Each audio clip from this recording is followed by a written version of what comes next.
अस्सलाम वालेकुम dear students, welcome to वीजू रोकी। तो जी डियर स्टूडेंट्स, आज की इस वीडियो में आप लोगों के लिए लेकर आए हैं CS 302 digital logic and design का जो मिड टर्म एग्ज़ाम्स हैं उसके जो पास्ट पेपर्स हैं, जो कि हम वकार सिद्धू की फ़ाइल से उनकी फ़ाइल से हम लोग इसको देखेंगे, जो कि इम्पोर्टेंट है, बेहद इम्पोर्टेंट MCQs हैं। ये वाले पेपर में बार बार रिपीट भी हो रहे हैं। तो आपको ये मैं एक एक करके स्टेप बाय स्टेप समझाऊंगा सारे MCQs। उम्मीद है आप लोगों को हमारी वीडियो की समझ आ रही होगी। तो अगर वीडियो हमारी अच्छी लग रही है, आपको समझ आती है, तो आप इसको ज़्यादा से ज़्यादा लाइक और शेयर कीजिए। उसके अलावा ये जो हमारी आज की वीडियो है, ये हमारा पार्ट 1 है, जिसके अंदर हम सिर्फ MCQs देखेंगे। उसके बाद हम एक पार्ट 2 बनाएंगे, अगर टाइम मिला तो उसके अंदर आपको शॉर्ट और लॉन्ग क्वेश्चन भी कवर करवाएंगे।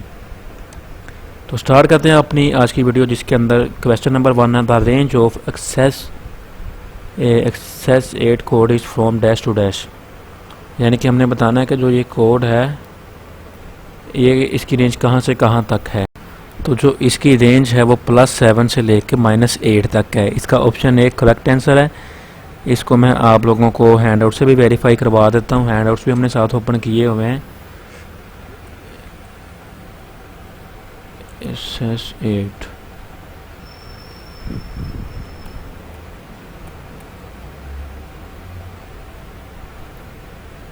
एक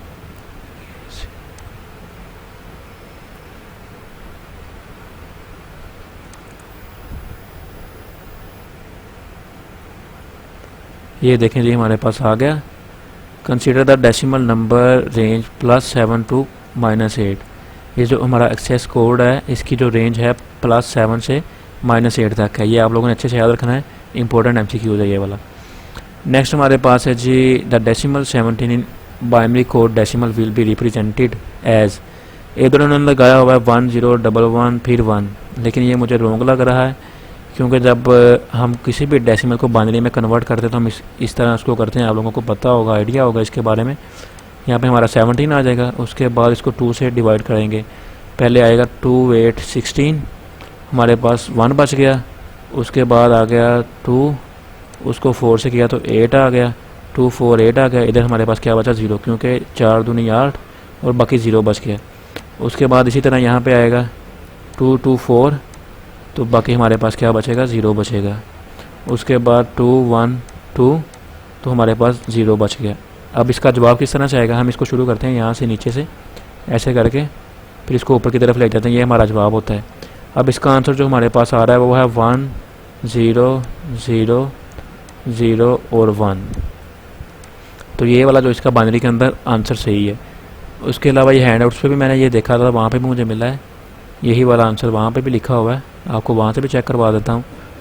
ये देखें जी, the conventional method of representing decimal 17 using unsigned binary is 1 0 0 0 1। ये देखें जी, डेसिमल का नंबर है, उसके बाद बाइनरी कोड डेसिमल है। ये उन्होंने 9 तक का टेबल दिया है, उन्होंने नीचे बताया होगा जो 17 है उसका जवाब क्या आएगा, 1 0 0 0 1। तो ये देखें हमारा क्या आ रहा है, 1 0 0 0 और 1। उसके बाद नेक्स्ट हमारे पास है जी, the 4 output of 2 4 input multiplexer connected to from a 16 input multiplexer are connected together through a 4 input dash gate. यानी कि हमारे पास 4 जो हैं आउटपुट्स हैं 4 इनपुट मल्टीप्लेक्सर के, जो कि कनेक्ट हैं आपस में 16 इनपुट मल्टीप्लेक्सर से। अब वो कह रहे हैं कि ये किसके जरिए कनेक्टेड हैं, जो इसके 4 इनपुट हैं वो किस गेट के जरिए आपस में कनेक्टेड है, तो उनके लिए यूज़ होगा क्या, और गेट। जब आपस में वैल्यूज़ है हमारी वो प्लस हो रही हो तो हम वहाँ पे और गेट को यूज़ करते हैं। नेक्स्ट हमारे पास है standard interface of programming the in system PLD consist of. अब जो PLD है किस पे कंसिस्ट करता है, 4 वायर। ये हैंड आउट से चेक करते हैं। PLD ये देखें, ये आ गया प्रोग्राम सर्किट सॉरी हमने PLD चेक करना था, PLD।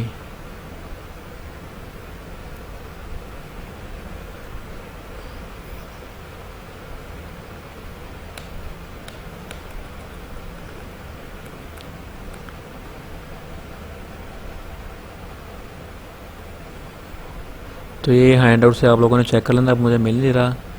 तो टाइम लग रहा है थोड़ा इसे, तो आप लोग इससे भी इसको सर्च कर सकते हैं। इसके अलावा आप लोग गूगल से चेक कर लें इसको, या चैट जीपीटी कर लें, तो वहाँ से भी आपको इसका आंसर मिल जाएगा। तो 4 वायर इसका वैसे राइट आंसर है, 4 ही इन्होंने लगाया हुआ है। उसके बाद है जी dash dual 4 input multiplexer can be connected to form of 16 input multiplexer. तो जो 4 ड्यूल है ना 4 इनपुट मल्टीप्लेक्सर के, यानी कि 4, हमें 16 चाहिए इनपुट मल्टीप्लेक्सर, क्या करेंगे हम 4 वाले 4 यूज़ कर लेंगे, 4 को 4 से मल्टीप्लाई करेंगे तो जवाब क्या आएगा 16 ही आएगा। नेक्स्ट हमारे पास है जी SR latch can be implemented by using dash gate. अब हम देखते हैं कि SR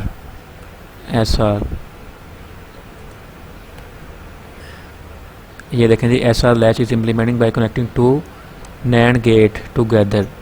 2 हमारे पास नैंड गेट है, ये 1 है और ये 2 है, इनको आपस में कनेक्ट करके वो बनता है। तो यहाँ पे भी गलत लगा हुआ है ये वाला, by using dash gate and और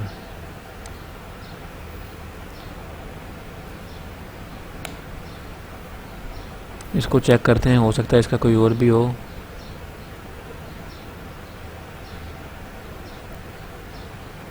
जी ये देखें जी SR latch is implemented using NOR gate instead of NAND gate.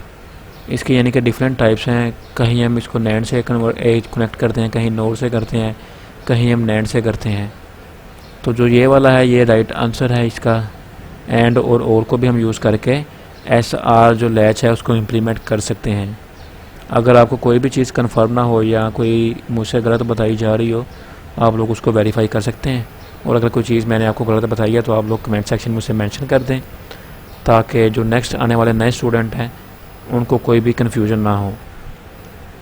Next हमारे पास है a product term is 1 when, ये एक हमारी जो प्रोडक्ट टर्म है वो 0 कब होगी, सॉरी 0 है 1 नहीं 0। Any of the lateral is 0। अब प्रोडक्ट का मतलब क्या है मल्टीप्लाई, प्रोडक्ट कहते हैं मल्टीप्लाई को। अब देखें जी हमारे पास 5 समझने की वैल्यू है, 1 मल्टीप्लाई 1, उसको फिर 1 कर दिया मल्टीप्लाई 0 कर दिया मल्टीप्लाई फिर 1 कर दिया। अब देखें इसके अंदर कोई एक भी 0 आएगा, 0 को जब 1 से मल्टीप्लाई करेंगे तो 0 ही आएगा, इसलिए वो कह रहे हैं any of the letter is 0, यानी कि कोई भी अगर वैल्यू 0 हो, एक सिंगल वैल्यू 0 हो, हमारा आंसर क्या होगा 0 होगा। What will be the output of a 3 input NAND get for the input value A1 B0 और C1। अब नैंड गेट है, नैंड का मतलब क्या होता है मल्टीप्लाई करना आपस में। तो 1 को मल्टीप्लाई किया 0 से, 0 आ गया, 0 को 1 से फिर मल्टीप्लाई करेंगे तो ये 0 ही आएगा। ऑप्शन ए इसका राइट आंसर है। उसके बाद हमारे पास है dash is not a valid hexadecimal number 1 2 3 4। अब देखते हैं सबसे पहले यहाँ पे हेक्साडेसिमल नंबर HEXADEC, ये देखें हेक्साडेसिमल नंबर आ गया, ये आ गया हेक्साडेसिमल नंबर। ये देखें जी डेसिमल है, बाइनरी हेक्साडेसिमल हमारा 0 से स्टार्ट हो रहा है, कहाँ तक जा रहा है F तक जा रहा है, ठीक है जी। अब यहाँ पे देखें जी 1 2 3 राइट आंसर नहीं है क्योंकि ये वैलिड है, ABCD वैलिड है, 1 0 0 1 वैलिड है। उसके बाद है DEHF। अब देखें ये हमारे पास F तक है, ABCDEFGH, उसके बाद H आएगा, तो हमारे पास यहाँ पे H आ रहा है, तो मतलब कि ये वैलिड नहीं है, ये इनवैलिड है। तो यही उन्होंने पूछा था कि कौन सा वैलिड नहीं है, तो ऑप्शन डी इसका जो है वो राइट आंसर है, ये वाला। नेक्स्ट हमारे पास है जी two's complement of binary number can be calculated. हमने अगर टूज़ कॉम्प्लीमेंट को फाइंड आउट करना है तो हम किस तरह से करेंगे, क्या तरीक़ाकार होगा उसका। अब सबसे पहले हमारे पास जो भी होगा, फ़र्ज़ करें एक वैल्यू है 1 0 0 1, ठीक है, इसका हमने 2 कॉम्प्लीमेंट लेना है। हम क्या करेंगे, इसके अंदर सबसे पहले हम 1 को ऐड करेंगे, हमारे पास आंसर आ जाएगा, ठीक है। फिर जो आंसर आएगा उसके अंदर मज़ीद 1 ऐड कर देंगे। इसको पहले को हम कहेंगे 1 कॉम्प्लीमेंट है, उसके बाद जो दूसरी बार यहाँ पे 1 ऐड करेंगे, इसका जवाब आएगा ये हमारे पास 2 कॉम्प्लीमेंट होगा। तो वो कह रहे हैं कि एडिंग 1 टू फर्स्ट कॉम्प्लीमेंट, जो हमारा 1 का कॉम्प्लीमेंट है उसके अंदर हम ऐड जब 1 कर देंगे तो हमारे पास 2 का कॉम्प्लीमेंट आ जाएगा, ठीक है। नेक्स्ट हमारे पास अब BCD to 7 segment decoder has dash input and dash output. BCD 2, अभी ये भी हैंड आउट से देख लेते हैं। ये देखें जी the example of a BCD 7 segment decoder circuit which has 4 input and 7 outputs, ठीक है जी। वहाँ पे देखें जी राइट कौन सा है, यही है, 4 इनपुट है और 7 आउटपुट है इसके। उसके बाद नेक्स्ट हमारे पास है जी which of the following simplification method is intended to be use for Boolean expression having more than 4 variable. अगर हमारे पास हम देखें जी, आपको सबसे पहले पता होना चाहिए कि हम डी मार्गन कब यूज़ करते हैं, उसके बाद बूलियन अलजेब्रा उसके रूल क्या हैं, वो कब यूज़ करते हैं, कार्नेग मैप ये आपको पता होगा जब हमारे पास 4 वेरिएबल हो ए बी सी डी, ठीक है, 5 भी हो सकते हैं, लेकिन उससे हमारा जो जवाब है ना उसके चांसेस होते हैं गलत आने के। अब उन्होंने पूछा है कि मोर देन 4 वेरिएबल हो हमारे पास, तो हम कौन सा मेथड यूज़ करते हैं। तो फिर जब हमारे पास क्वीन मैक्लिसी मेथड है ना, ये एक ऐसा मेथड है जिसको हम एक पूरा मुकम्मल टेबल बना के उसको शॉर्ट आउट करके तो स्टेप बाय स्टेप उसको सोल्व करते हैं। ये लास्ट टाइम हमारी असाइनमेंट में भी क्वेश्चन आया हुआ था, तो आप लोगों ने इसको क्वेश्चन को अच्छे से करना है। आपको लॉन्ग शॉर्ट में भी पूछ सकता है, पेपर में इसके कुछ स्टेप हो सकता है। तो इसका जो राइट आंसर ऑप्शन सी है, क्वीन मैक्लिसी मेथड। उसके बाद है जी, ये डायग्राम पूरी नज़र नहीं आ रही, वो कह रहे हैं जी इन द फॉलोइंग के map which group has legal group. Legal group क्या है, यानी कि जो ग्रुप आपस में सही बन रहा हो। अब नीचे डायग्राम, सॉरी यहाँ से शायद नहीं, इसकी डायग्राम पूरी नहीं है, तो आप लोगों ने अगर ये आएगा तो इसकी डायग्राम के अकॉर्डिंगली इसको सोल्व करना है। तो अब मैं आपको ऑप्शन सी इधर करेक्ट लिखा, तो आप लोग करेक्ट इसको कंसीडर कर लें, लेकिन मैं आपको नहीं बताऊंगा क्योंकि डायग्राम पूरी शो नहीं रही, पता नहीं अब इसका कौन सा आंसर होगा। उसके बाद है जी मेरे ख्याल से ऊपर वाले उन्होंने नीचे किया हुआ है पेस्ट, हाँ जी वही है 13 नंबर, ठीक हो गया ठीक हो गया। अब देखें जी हमारे पास जो है ना कार्नेग मैप में हम किस तरह से ग्रुप बनाते हैं। सबसे पहले हम देखते हैं हमारा जितना बड़े से बड़ा ग्रुप बन सकता हो, 16 का हो, 32 का हो, 8 का हो। अगर वो नहीं है फिर हम चेक करते हैं 4 का कोई है या 2 का है। ग्रुप हम बनाते हैं यानी कि इस तरीके से 4 वैल्यूज़ को हमने एक साथ इकट्ठा करना है।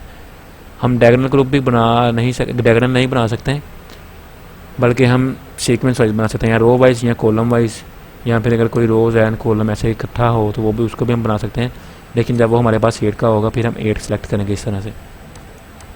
अब उन्होंने हमसे पूछा कि इसमें से राइट कौन सा है। अब देखें जी ए बी वाला है वो भी गलत है, डायगोनल बना हुआ है। ए वाला जो है वो 4 1 दिए हैं, लेकिन एक जो 1 है नीचे वाली लाइन में है, अगर ये चारों एक लाइन में होते फिर ये राइट था। डी वाला भी इसी तरह 3 1 है, और जो सी वाला है ना ये हमारे 2 1 ये ऊपर वाले कनेक्टेड हैं और 2 इसके नीचे हैं। ये 4 का ऐसे बॉक्स बना हुआ है, ठीक है, तो चारों के अंदर 1 1 है, तो जो इस तरीके से होगा वो हमारा राइट आंसर होगा। तो ऑप्शन सी इसका राइट आंसर है। ये यहाँ पे ठीक है, ऑप्शन सी ही इसका राइट आंसर है। ये देखें सी उन्होंने नीचे दोबारा दिया हुआ है कि सी के ये 4 जो हैं 4 सेल का ग्रुप बन रहा है आपस में। नेक्स्ट हमारे पास है जी where are the value of sum and carry out when 2 4 by a bit binary number 1011 and 1111 are applied to 4 bit parallel adder and carry input is 1। हमने इसमें से बताना कि कौन सा राइट आंसर है। इसका इधर इन्होंने राइट आंसर लगाया भी नहीं हुआ, तो इसको वैसे भी हमें सोल्व करना पड़ेगा जिसको टाइम लगेगा, तो इसको आप लोगों ने खुद चेक कर लेना है। उसके बाद आप particular half header has dash inputs and dash outputs. अब यहाँ पे देखें जी हाफ हेडर पे हम चलते हैं, half header and full header. सबसे पहले हाफ हेडर है, हाफ हेडर फुली फंक्शंस, इसके नीचे लिखा होगा कि इसमें इनपुट और आउटपुट कितनी होती हैं। The half header has a 2 bit input and 2 bit output. ये येलो किया हुआ है, आप लोगों ने इसको याद रखना है। तो ये देखें जी 2 इनपुट है और 2 आउटपुट है, ऑप्शन डी इसका राइट आंसर है। नेक्स्ट हमारे पास है जी TTL base device work with a DC supply of dash voltage +5 voltage के साथ ये काम करती है। ये भी इधर से देख लेते हैं।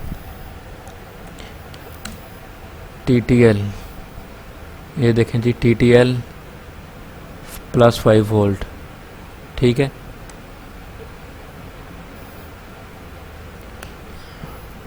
इधर चेक करते हैं। वैसे इसका जो +5 वोल्ट ही ये देखें TTL based device work with the DC supply +5 volt. जब DC आएगा तो +5 वोल्ट का होगा ये हमारे पास। उसके बाद नेक्स्ट हमारे पास है इन CMOS 5 volt series input voltage for logic high signal is the range of dash volt. इसकी रेंज है 3.5 to 5। बाकी अब आप लोगों को मैं ऐसे ही करवाता हूँ, क्योंकि अगर हम साथ साथ हैंड आउट से कंफर्म करेंगे तो हमारा जो टाइम काफ़ी वेस्ट होगा। तो वैसे हमने जितने भी चेक किए हैं अभी तक सारे ठीक है, सिर्फ एक गलत हुआ है, वो भी कोई क्योंकि MCQ उसका जो आंसर है उसमें कोई ऑप्शन गिवन नहीं था वो सही वाला। तो इसलिए हो सकता है उन्होंने कोई और लगा दिया हो या इसके पीछे कोई और लॉजिक होगी। बाकी सारे ठीक लगे हमें, आप लोग अब इधर से ही मैं आपको करवाई जाता हूँ हैंड आउट से, आप खुद वेरीफाई कर सकते हैं। अब multiplexer circuit has dash input and dash output, multiple input होते हैं इसके अंदर और मल्टीपल आउटपुट्स होती हैं हमारे पास, ठीक है। नेक्स्ट हमारे पास है the binary value for the standard SOP expression. ये हमें एक्सप्रेशन की बना है A B C D bar plus A bar B C D bar plus A bar B bar C bar D are, हमने इसकी वैल्यू बतानी है। अब देखें जी, पहले इसकी सही है वो कैसे सही है, जहाँ पे हमारे पास किसी चीज़ का कॉम्प्लीमेंट है, डी कॉम्प्लीमेंट है, ये हमारे पास 0 आएगा, ए कॉम्प्लीमेंट 0 आएगा, डी कॉम्प्लीमेंट 0 आएगा। इसी तरह ए बी सी तीनों 0 आएंगे क्योंकि तीनों का कॉम्प्लीमेंट लगा हुआ है। जहाँ पे कॉम्प्लीमेंट के बगैर वैल्यू होगी ए, अब देखें जी ए है, सिंपल है, कॉम्प्लीमेंट नहीं है, ए किसके इक्वल होगा, ये 1 के इक्वल होगा। उसके बाद डी का बार है, ये डी है, उसके ऊपर बार है, ये किसके इक्वल होगा, 0 के।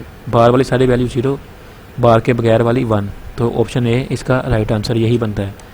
नेक्स्ट हमारे पास है जी determine the binary value of the variable for the following standard SOPs expression. अब हमने इसका जवाब बताना है। ऊपर पहले प्लस हो रही थी, अब नीचे माइनस प्लस के साथ मल्टीप्लाई भी हो रही है। ए की जगह 1, फिर 0, फिर 1 आपस में ऐड हो गए, उसके बाद दोनों को आपस में मल्टीप्लाई किया, 0 1 0 0 1 0, ठीक है। ऑप्शन ए इसका राइट आंसर हो गया। नेक्स्ट हमारे पास है the first least significant digit in decimal number system, position 0 and weight equal to 1। उसके बाद consider the binary number 1 0 0 1 0 1, it's two complement will be. अभी मैंने आपको ऊपर बताया टू कॉम्प्लीमेंट कैसे फाइंड आउट करते हैं। पहले हम इसके अंदर करेंगे +1, ये प्लस हो गया 1, इसका आंसर आया जो भी, उसके अंदर हम आंसर की वैल्यू लिख के उसके अंदर +1 और कर देंगे तो हमारा सेकंड कॉम्प्लीमेंट आ जाएगा, ठीक है। आप लोगों ने इसको सोल्व कर लेना। उसके बाद है हमारे पास a + a डॉट b, ये किसके इक्वल है, ये हमारे पास है रूल्स ऑफ बूलियन अलजबरा। मैं आपको वहाँ से चेक करवाता हूँ। ये वाला क्या है हमारे पास, a + a bar dot b, a plus, ये देखें जी ये कुछ रूल्स ऑफ बूलियन अलजबरा है, आप लोगों ने इसको अच्छे से याद करना है।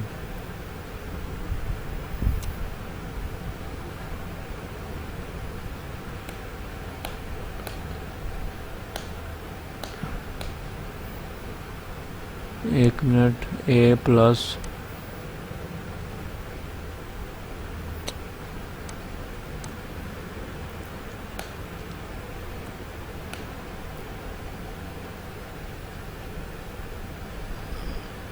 ये आप लोगों ने इसमें से चेक कर लेना, अब मुझे मिल नहीं रहा, तो जो हमारे पास होगा ना a + a bar dot b, ये क्या होगा। अब देखें जी a का बार होगा 0, फर्ज करें हम यहाँ पे कोई वैल्यू पुट कर दें, a हो गया 1 जमा ये हो गया 0.1, ये क्या होगा, ये तो 0 हो जाएगा, फिर इधर क्या बचेगा 1, मतलब कि इसका a ऑप्शन ही जो राइट होगा। तो आप लोग फिर भी इसको एक बार वेरीफाई कर लेना। उसके बाद according to De Morgan theorem a + b + c whole का जो होता है ना कॉम्प्लीमेंट, वो किसके इक्वल है, डी मॉर्गन।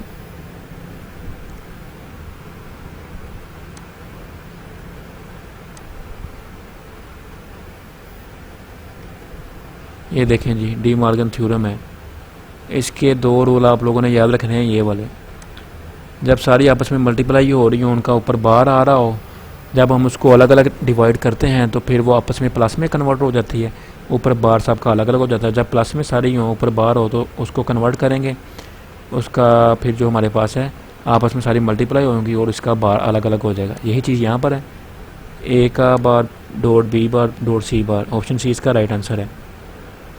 उसके बाद अब extend ASCII code, American standard code for information interchange.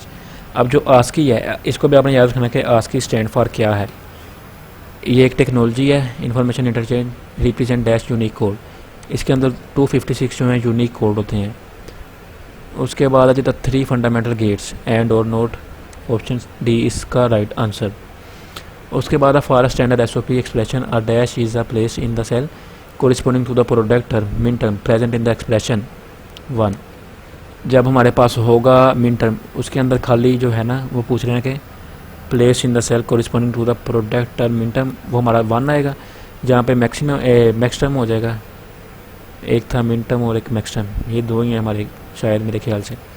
जब मैक्स टर्म होगा तो फिर हमारे पास 0 आएगा, लेकिन यहाँ पे मिन है तो इसलिए answer 1 option B right answer है। उसके बाद है जी if output A less than B is set to 1 when the input combinational is A 0 1 और बी 1 0 हो, तो फिर जो ए है ये होगा लेस देन बी से। उसके बाद है जी an alternate method of implementing computer which allows the comparators to be easily cased without the need of extra logic gates is using a iterative circuit based comparator।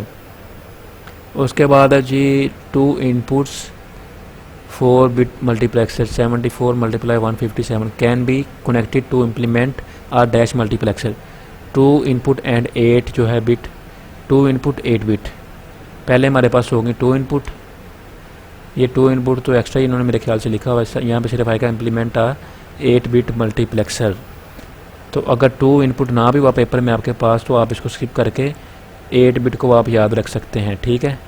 उसके बाद next हमारे पास है A dot into B dot C is equal to A dot B dot C is an expression of associative law. ये भी आप लोग को हैंड आउट से चेक करवा देता हूँ।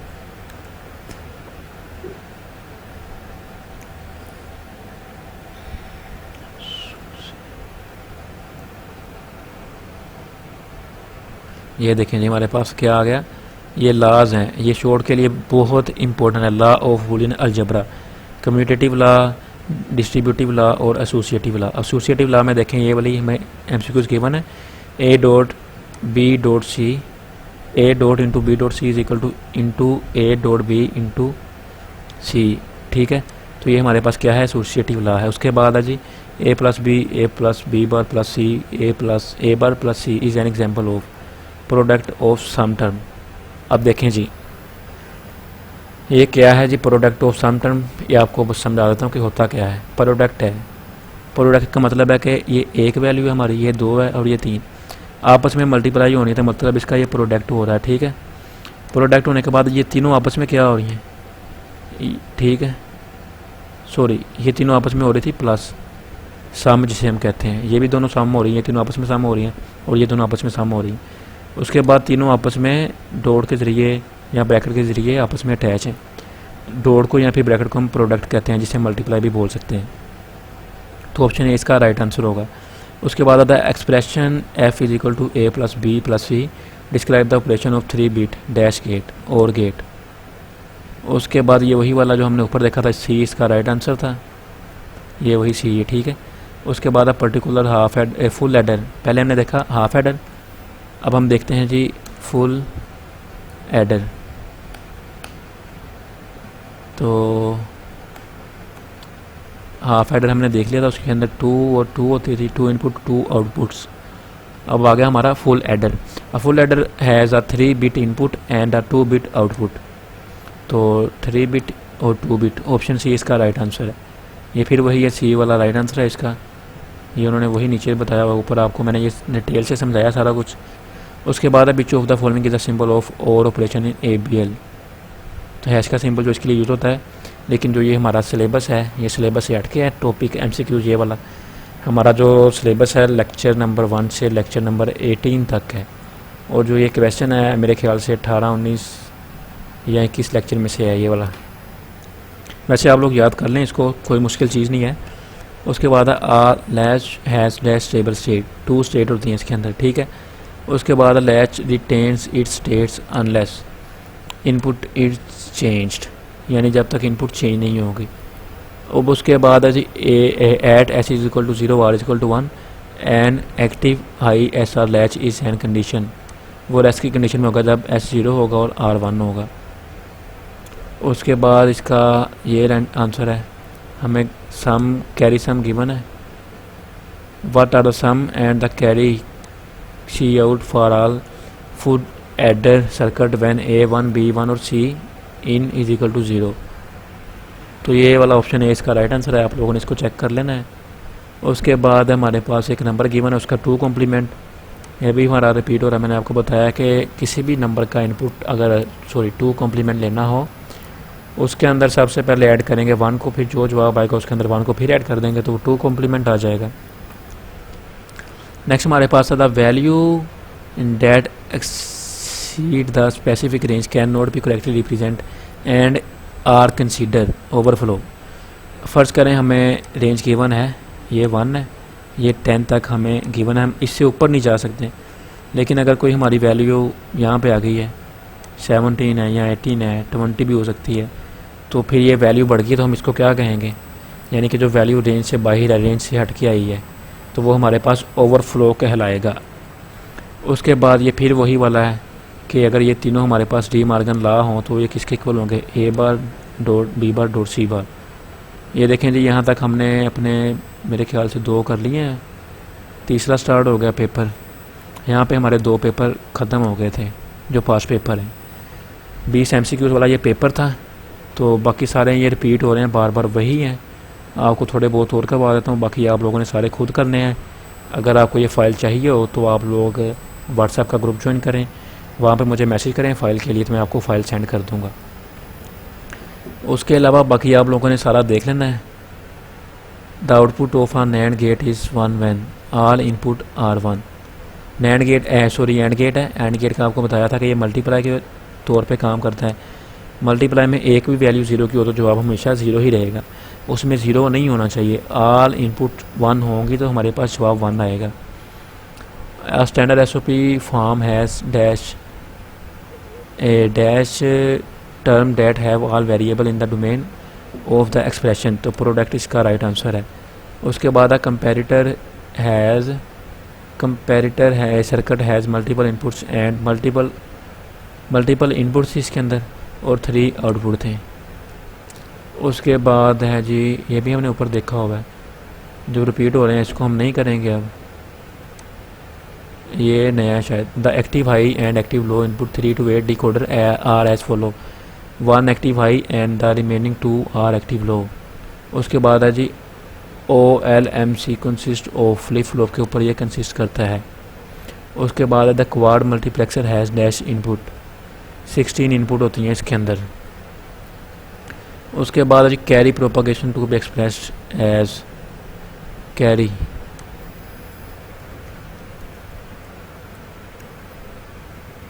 लिहाजा कैरी प्रोपागेशन।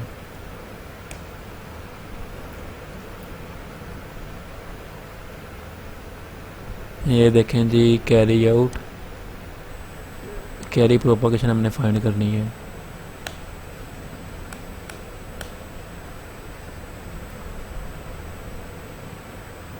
यहाँ से आप लोगों ने देख लेना, इसका सही जवाब आपको हैंड आउट से मिल जाएगा। ये MCQs हमारा हैंड आउट से ही है।